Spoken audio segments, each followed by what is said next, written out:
What is a BIN number? BIN stands for Bank Identification Number. It's the first 6 to 8 digits on your credit card, and it helps to identify the bank that issued the card. Let me show you how to use the Fraud Labs Pro BIN Checker. First, head over to the Fraud Labs Pro website. Go to Demo, Credit Card BIN Lookup.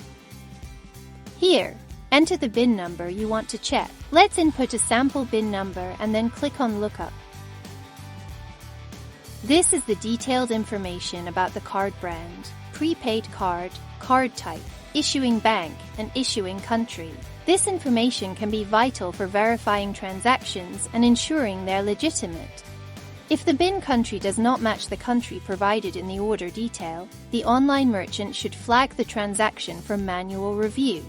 This can significantly reduce the risk of fraud for online businesses. Thanks for watching, and we'll see you in the next video.